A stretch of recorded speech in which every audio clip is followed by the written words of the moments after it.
ముఖ్యమంత్రి వర్యులు శ్రీ రేవంత్ రెడ్డి గారికి,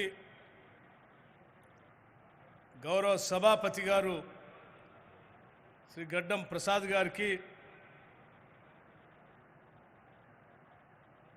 రాష్ట్ర మంత్రివర్యులు శ్రీ ఉత్తమ్ కుమార్ రెడ్డి గారికి, మరో రాష్ట్ర మంత్రివర్యులు దామోదర్ రాజనరసింహ గారికి, మంత్రివర్యులు తుమ్మల నాగేశ్వరరావు గారికి, మంత్రివర్యులు దుద్దిళ్ల శ్రీధర్ బాబు గారికి, మంత్రివర్యులు సీతక్క గారికి, మంత్రివర్యులు కొండా సురేఖ గారికి, మంత్రివర్యులు పొంగులేటి శ్రీనివాసరెడ్డి గారికి, అలాగే ప్రభుత్వ సలహాదారులు, నా తోటి శాసనసభ్యులు, వేదిక మీద ఉన్నటువంటి ఇతర పెద్దలు, అశేషంగా 1,00,000 మందికి పైబడి కదిలి వచ్చినటువంటి మహాలక్ష్ములందరికీ కూడా హృదయపూర్వకమైనటువంటి నమస్కారాలు. నిజంగా ఈనాడు కన్నుల పండుగగా ఉంది. ఇందిరమ్మ రాజ్యం వచ్చిన తర్వాత ఈ రాష్ట్రంలో మహాలక్ష్మిలాగా గౌరవించుకుంటున్నటువంటి మేము ప్రతి పైసా సాధ్యమైనంత వరకు రాష్ట్ర మహాలక్ష్మికి అందించాలనేటువంటి దృఢ సంకల్పంతో ఈ రాష్ట్ర ప్రభుత్వం ముఖ్యమంత్రి రేవంత్ రెడ్డి గారి నాయకత్వంలో మంత్రివర్గ సహచరులు అందరూ కలిసి పెద్ద ఎత్తున తీసుకున్నటువంటి అతి ముఖ్యమైనటువంటి నిర్ణయం, రాష్ట్రంలో ఉన్నటువంటి దాదాపు 6,10,000 సెల్ఫ్ హెల్ప్ గ్రూప్ మెంబర్స్ అందరికీ 64 లక్షల సెల్ఫ్ హెల్ప్ గ్రూప్ మెంబర్స్ అందరికీ వడ్డీ లేని రుణాలు ఇవ్వాలని చెప్పి ఒక గొప్ప నిర్ణయాన్ని తీసుకొని ఈరోజు మీ అందరి ముందు ఈ కార్యక్రమాన్ని చేస్తూ ఉన్నాం. తల్లులారా, సోదరులారా, సోదరిమణులారా, ఈరోజు రాష్ట్రం అనేక రకాలైనటువంటి ఆర్థిక పరమైన ఇబ్బందుల్లో ఉన్నప్పటికి కూడా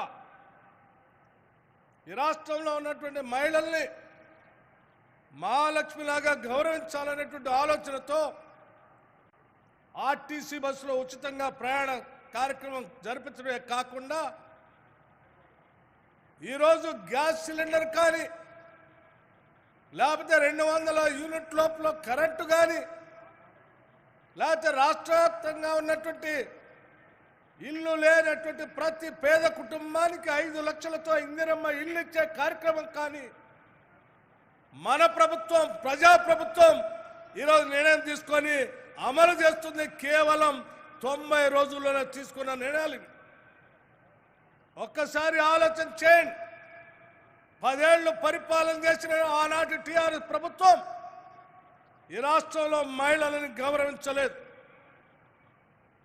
గౌరవించకపోగా గతంలో మహిళా సంఘాలకి పాల వడ్డీలకే రుణాలు ఇచ్చేటువంటి కార్యక్రమం నుంచి వడ్డీ లేని రుణాలు ఇచ్చి ప్రోత్సహించిన సంగతిని మర్చిపోయి 10 ఏళ్లు ఒక్క పైసా కూడా వడ్డీ లేని రుణాలు ఇవ్వకుండా మిమ్మల్ని అనేక రకాలైన ఇబ్బందులు పెట్టిన సంగతి మా అందరికీ తెలుసు. అందుకే ఈరోజు మేము ప్రభుత్వం అధికారంలో రాగానే ఆలోచన చేశాం. జనాభాలో సగభాగం ఉన్నటువంటి మహిళలను గౌరవించుకోవాలి. మనం మహాలక్ష్మిలాగా పూజించుకుంటున్నాం. కాంగ్రెస్ పార్టీ ఎప్పుడు మహిళలకి ప్రాధాన్యత ఇస్తుంది. కాబట్టి ముందుగా మనం పెద్ద ఎత్తున రాష్ట్రంలో ఉన్న మహిళలందరికీ తిరిగి వడ్డీ లేని రుణాల్ని ఇప్పించాల్సిందే అని చెప్పి ఒక నిర్ణయం తీసుకోవడమే కాకుండా రాబోయే 5 సంవత్సరాల్లో 1,00,000 కోట్ల రూపాయలు ఈ రాష్ట్రంలో ఉన్నటువంటి మహిళలందరికీ రుణాలు ఇప్పించాలనే కార్యక్రమాన్ని రాష్ట్ర ప్రభుత్వం ఈరోజు నిర్ణయం తీసుకుంది. ప్రభుత్వం ఏర్పడిన డిసెంబర్ నాటి నుంచి ఈనాటి వరకు తీసుకున్నటువంటి రుణాలన్నిటిపైన వడ్డీ కట్టే బాధ్యత ఈ రాష్ట్ర ప్రభుత్వం తీసుకుంటుంది. ఈనాటి నుంచి భవిష్యత్తులో రాబోయే 5 సంవత్సరాల్లో కూడా 1,00,000 కోట్ల మీకు రుణాలు ఇప్పించి 1,00,000 కోట్ల పైన కట్టే వడ్డీని రాష్ట్ర ప్రభుత్వమే మీ తరపున కడుతుందని కూడా ఈ సందర్భంగా మనం చేస్తా ఉన్నాం. తల్లి ఒక్కసారి ఆలోచన చేయండి. రాజకీయ పార్టీలు వస్తూ ఉంటాయి, పోతూ ఉంటాయి.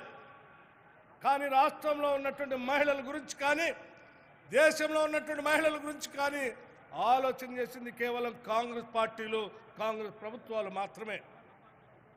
ఈ దేశంలో ఉన్నటువంటి దురాచారమైనటువంటి వరకట్న నిషేధాన్ని 1961లో నిషేధించిన దగ్గర నుంచి మొదలు పెడితే తీసుకున్న ప్రతి నిర్ణయంలో కూడా మహిళల్ని భాగస్వాములు చేయాలని చెప్పి కాంగ్రెస్ ప్రభుత్వాలు ఆలోచన చేస్తూనే వచ్చాయి. 73, 74 అమెండ్మెంట్తో స్థానిక సంస్థల్లో మహిళలకు ప్రాతినిధ్యం కల్పించే కార్యక్రమాన్ని ఆనాటి రాజీవ్ గాంధీ గారు తీసుకున్న విషయం కూడా మీకు తెలిసిందే.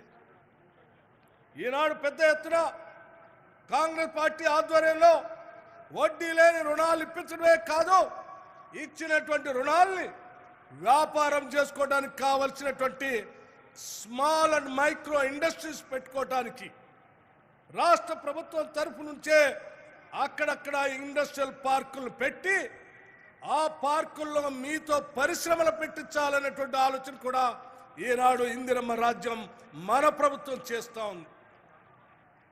ఇప్పుడే రాష్ట్ర ముఖ్యమంత్రి గారు మహిళలకు సంబంధించిన స్టాల్స్ చూస్తూ నడుచుకుంటూ వస్తున్నటువంటి సందర్భంలో కొద్దిమంది మహిళలు అడిగారు, అయ్యా మేము పెద్ద ఎత్తున ఉత్పత్తులు చేస్తూ ఉన్నాం, కానీ మాకు అమ్ముకోవడానికి కావాల్సినటువంటి బజారు లాంటి సౌకర్యాలు లేవు అని అంటే, అప్పటికప్పుడే ఈరోజు హైదరాబాద్ నగర నడిబడ్డులో అత్యంత విలువైనటువంటి మాదాపూర్ లాంటి ప్రాంతంలో అక్కడ ఉన్నటువంటి స్థలాన్ని సేకరించి ఈ రాష్ట్రంలో మహిళా సంఘాలు ఉత్పత్తి చేసేటువంటి ఉత్పత్తుల్ని అమ్ముకోవటానికి కావలసినటువంటి బజార్ని ఏర్పాటు చేయడానికి ఇప్పటికిప్పటికే నిర్ణయం చేసి ఆదేశాలు ఇవ్వటం కూడా జరిగింది. ఇది ఒక గొప్ప చారిత్రాత్మకమైనటువంటి నిర్ణయం. కేవలం హైదరాబాద్లోనే కాదు, హైదరాబాద్ చుట్టూ ఉన్నటువంటి ఔటర్ రింగ్ రోడ్డు చుట్టూ కూడా అక్కడక్కడ బజార్లు ఏర్పాటు చేసి మీలాంటి వాళ్ళు ఉత్పత్తి చేసేటువంటి ఉత్పత్తులను తీసుకొని వచ్చి అమ్ముకోవటానికి కావాల్సిన వ్యవస్థలను ఏర్పాటు చేయాలని కూడా రాష్ట్ర ప్రభుత్వం నిర్ణయం చేసింది. మాకు ఈరోజు ఉన్నటువంటి ఆర్థిక పరమైన అనేక ఇబ్బందులు అడ్డంకులుగా ఉన్నప్పటికీ, రకరకాలైనటువంటి విమర్శలు ప్రతిపక్షాలు చేస్తున్నప్పటికీ మాకున్నటువంటి నమ్మకం, మాకున్నటువంటి అభిమానం ఈ రాష్ట్రంలో ఉన్నటువంటి మహిళల్ని కోటీశ్వరులు చేయాల్సిందే. 1 కోటి రూపాయల వరకు ప్రతి సంఘానికి వడ్డీ లేని రుణాలు ఇప్పించాల్సిందే అని మేము నిర్ణయం తీసుకున్నాం. ఎన్ని ఇబ్బందులున్నా వాటన్నిటిని అధిగమిస్తాం.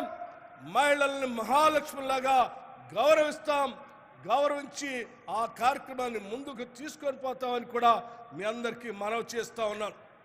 నాకు తెలిసి ఈరోజు ఇంతమంది 1,00,000 మంది పైబడి మహిళలు ఈరోజు హైదరాబాద్ నగరం నడుబడ్డులో ఇక్కడ సమావేశమై మీరందరి సమక్షంలో ఈ కార్యక్రమాన్ని అనౌన్స్ చేసే కార్యక్రమంలో భాగంగా మీ మధ్యన నడుస్తూ ఉంటే మీ కళ్ళల్లో ఆనందం, మీరు చూపించినటువంటి సంతోషం చూస్తూ ఉంటే ఇది కాదు ఇంకా ఎంతైనా చేయాలనేటువంటి ఆలోచన ఈ రాష్ట్ర ప్రభుత్వానికి ఉందని చాలా స్పష్టంగా మీకు చెప్తా ఉన్నాం. సముచితమైనటువంటి అధికారుల్ని దీన్ని చిత్తశుద్ధితో సంకల్ప బలంతో చేయాలనేటువంటి అధికారులు నియమించి కావలసిన బడ్జెట్ని కేటాయించి రాబోయే రోజుల్లో పెద్ద ఎత్తున చేయడమే కాకుండా మహిళా సంఘాలకు సంబంధించి ఆ సంఘాల్లో ఉన్నటువంటి మహిళలు రుణాలు తీసుకున్నటువంటి మహిళలు ఎవరైనా పొరపాటున దురదృష్టవశాత్తు మరణిస్తే ఆ రుణాలు గతంలో ఆ కుటుంబ సభ్యులే కట్టాల్సిన పరిస్థితి ఉండేది. ఈ ప్రభుత్వం ఆలోచన చేసింది మీ తరఫున రుణం తీసుకున్నటువంటి మహిళ, సంఘ సభ్యురాలుగా ఉన్నటువంటి మహిళ దురదృష్టవశాత్తు చనిపోతే ఆ కుటుంబ సభ్యులు డబ్బులు కట్టకుండా ఆ కట్టే విధానం ఏదో రాష్ట్ర ప్రభుత్వమే తీసుకోవటం కోసం కావలసినటువంటి ఇన్సూరెన్స్ కార్యక్రమాన్ని 5 లక్షల ఇన్సూరెన్స్ కార్యక్రమాన్ని ప్రతి మహిళ కోసం రాష్ట్ర ప్రభుత్వం చేస్తూ ఉంది. కుటుంబ సభ్యులపైన భారం పడదు.